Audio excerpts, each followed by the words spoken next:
যেটা তুমি এখানেই অনুধাবন করো যে কি বলছেন যে একজন অনাচারী, একজন মদ্যপায়ী, একজন আমিষভোজী তাকে যদি হরিনাম দিয়ে তুলসী মালা দিয়ে যদি এই ভজন পথে আনা যায় তার কি কৃপা বেশি হয় না একজন সাধুকে সাধু বানালে বেশি হয়? এটাই তুমি অনুধাবন করো। তাই আমার কাঙ্ক্ষিত লক্ষ্য যে একজন অনাচারী ব্যক্তিও যদি হয় তাকে যদি হরিনাম দিয়ে এই তুলসী মালা কণ্ঠে ধারণ করে এই 16 মালা জপ করে যদি একবার ভজন পথে নিয়ে আসা যায় তাহলে তার লক্ষ্যে ওই গ্রাম এবং 10 এবং বৈষ্ণবের ওই 4 এলাকা পর্যন্ত একজন কৃষ্ণ ভক্ত যে গ্রামে থাকে সেই গ্রাম পর্যন্ত উদ্ধার হয়ে যায়। বলে রাধে রাধে জয় গৌর হরি বল।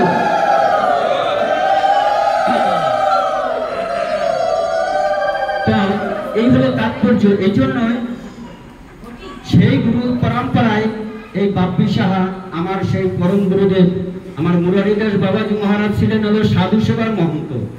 এই বিশ্ব ব্রহ্মাণ্ডে তার সে শ্রেষ্ঠ কেউ সাধু সেবায় নেই। আর বিনোদ বিহারী দাস হলো ভজনের মহন্ত। ভজন ভজন কাহাকে বলে? তাই তিনি যখন এই নিয়ম সভা ব্রত আসবেন তখন ইনি 1 মাস কারোর সাথে কথা বলবেন না, শুধু ভজনই করবেন, আহার নিদ্রা সবকিছু পরিত্যাগ করে দেন। এবং তার দর্শন পাওয়া খুবই কষ্টকর। সেই পরম গুরুদেব সেই বিনোদ বিহারী দাস বাবাজির চরণ আশ্রিত হয়েছেন আমাদের এই বাপ্পি সাহা। এটা খুবই বাবা মার আশীর্বাদ এবং পূর্বজন্মের স্বীকৃতি না থাকলে কখনো এর দর্শন পাওয়া খুব কষ্টকর। আপনারা ইউটিউবে বা বিভিন্ন ফেসবুকে সার্চ দিয়ে দেখবেন যে এর সাথে কত হাজার হাজার ভক্ত পিস এবং কত শেখ আছে যে তাকে তার চরণ ধুলি পাওয়ার অভিলাষ ব্যক্ত করে। তারই একটা সংক্ষিপ্ত জীবনী আমি তুলে ধরব। যেমন আমি যখন 2014 সালে মে এবং জুন মাসে যাদের সরকারি ছুটি দেয় শিক্ষকদের, ওই সময় আমার গুরুদেব পরমারাধ্য শ্রী গুরুদেব আমাকে যখন প্রথম বৃন্দাবনে নিয়ে যায় তখন এই যে ধাম, আমরা অনেকেই ধামে যাই, এই ধামের অনেক তাৎপর্য আছে। ধামে গিয়েও আমরা অপরাধ করে আসি, কিন্তু ধামের তাৎপর্যটাই আমরা অনেকে জানি না। যেমন যদি কোনো বৃন্দাবন বা বৃন্দাবন ধামে যদি কেউ দর্শন করতে চান তাহলে তাকে অবশ্যই এই সাধুগুরু বৈষ্ণবের আশীর্বাদ, বাবা মার আশীর্বাদ এবং গুরুজনদের আশীর্বাদ নিয়ে তাদেরকে প্রথম যেতে হবে কোথায়? পাটবাড়ি হরিদাস ঠাকুরের আঙিনা। ওখান থেকে চরণ ধুলি দিয়ে প্রসাদ দিয়ে নবদ্বীপ হয়ে তাকে বৃন্দাবনে যেতে হবে। কিন্তু বৃন্দাবনে গিয়ে আপনি যদি যেমন সাক্ষাৎ আমার পরমারাধ্য শ্রী গুরুদেব বিশ্বজিৎ ভট্টাচার্য তিনি আমাকে এই শিক্ষাটা দিয়ে গেলেন হাতে কলম। আমি যখন প্রথম মথুরা প্ল্যাটফর্মে পদার্পণ করি নামি তখন আমাদের সময় বেজেছিল প্রায় 3টা থেকে 4টা। ওই সময় আমি নামার পরে আমার ব্যাগগুলি কাঁধে নিয়ে আমার দাদুগুরু যে এসি গাড়ি আছে ওই গাড়িতে যাওয়ার জন্য উদ্যত হয়েছি ব্যাগ ট্যাগ নিয়ে। কিন্তু সাথে সাথে আমার গুরুদেব পিছন থেকে এসে আমার চুলের মুঠি দিয়ে ধরে এমন ভাবে 3টা চক্রে আঘাত দিলেন। রাধে রাধে। এই হলো সদ্গুরুর চরণে আশ্রিত হওয়ার লক্ষণ, যে 3টি আঘাত করলেন। যেমন জড়জগৎ একটা উদাহরণ দিই, দেখবেন এক ঘরে যদি এক বাবার 5টি সন্তান থাকে, এখন দেখবেন ওই বাবা যে সন্তানকে বেশি শাসন করে মনে প্রাণে দেখবেন ওই সন্তানটি বেশি স্নেহ ভালোবাসে। বুঝাতে পারলাম? ঠিক তদ্রূপ আমার গুরুদেব আমাকে এইভাবে শাসন করেছিলেন যে হের বোকা, এর মূর্খ, ধামে আসছে, ধামের মাহাত্ম কি জানো? আগে ধামে এসে তোমার চরণ ধরে দিলে এটা তো কখনো কাম্য নেই, আগে মাথা নত করো। এই শিরে এই চরণ ধরি আগে মাথায় দিতে হবে। এটা একটা নবদ্বীপ ধাম।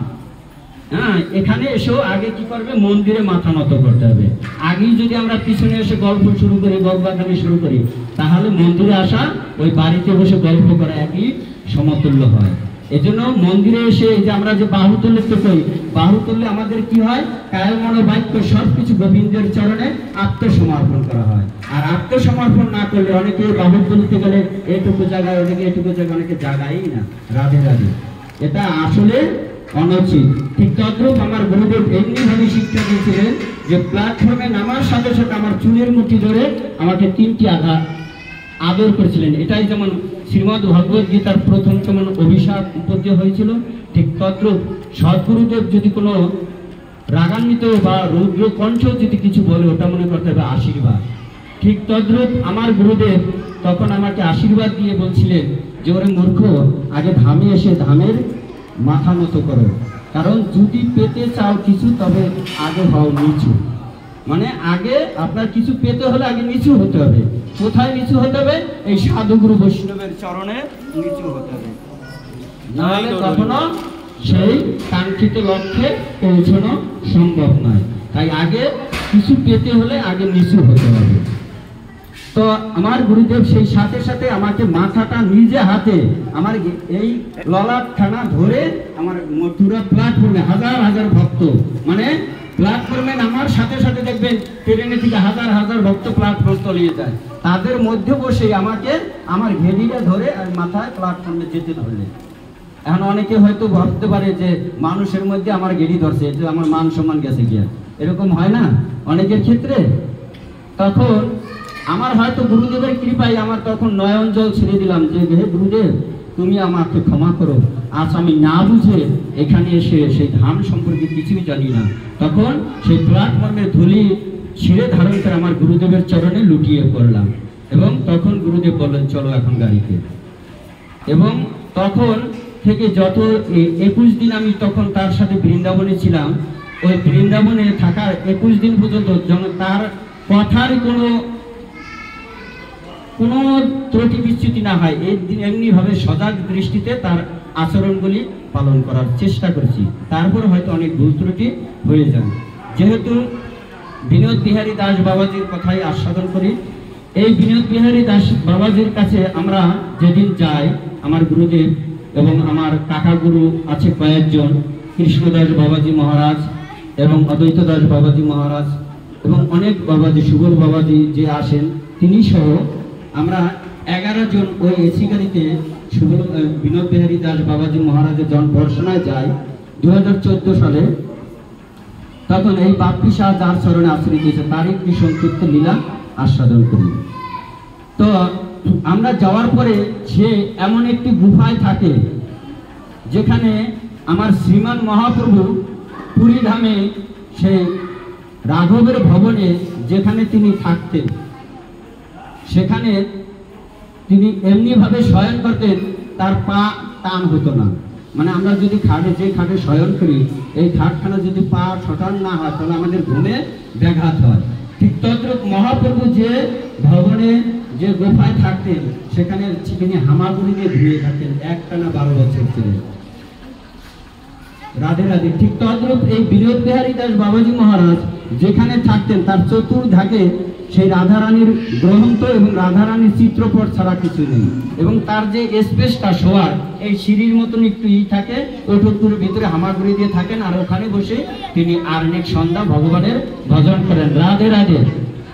তা আমরা যখন 9টার দিকে, রাত্র 9টার দিকে ওই মন্দিরে প্রবেশ করি, তখন ওই তারই একজন পার্শ্বদের কাছে আমার অদ্বৈত দাস বাবাজি মহারাজ বললেন যে, বাংলাদেশ থেকে আমার গুরুদেব মুরারি দাস বাবাজি মহারাজের একজন শিষ্য এবং তার শিষ্য নিয়ে তিনি আপনার চরণ দর্শন অভিলাষ করছেন।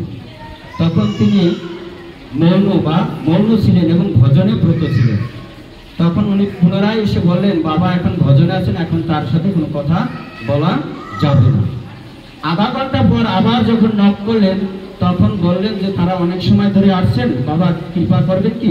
তখন বললেন তাদেরকে ভিতরে আসতে বলুন। তখন তার চরণ দর্শন করে তার সাথে অনেক কথা আলাপন হয়েছে। কত বছর টাইম জয়দেব। তখন ওই তার সাথে অনেক অন্তরঙ্গ ভজন, কারণ সৎসঙ্গ হয় অন্তরঙ্গ ভজন, বহিরঙ্গ হয় অন্য ভজন। তাই সদ্গুরুর চরণে আশ্রিত হলে সৎসঙ্গ নিয়ে আলোচনা হয়। তখন তার সাথে অনেক কথোপকথন হলো। এরপরে সে বাহিরে এসে নিজে 1 ঘন্টা এই হারমোনিয়ামে ক্লাসিক্যাল কীর্তন নিজে হাতে আস্বাদন করলেন আমাদের। এরপরে নিজ হাতে রাত 1টার সময় আমাদেরকে সেবা দিলেন, নিজ হাতে পারস করলেন, একজন সদ্গুরু। এই জন্যই ভক্তি বিনোদ ঠাকুর গুরু অষ্ট কীর্তনে বলছেন, সংসার ত্রাণায় কারণ ঘন ঘনতা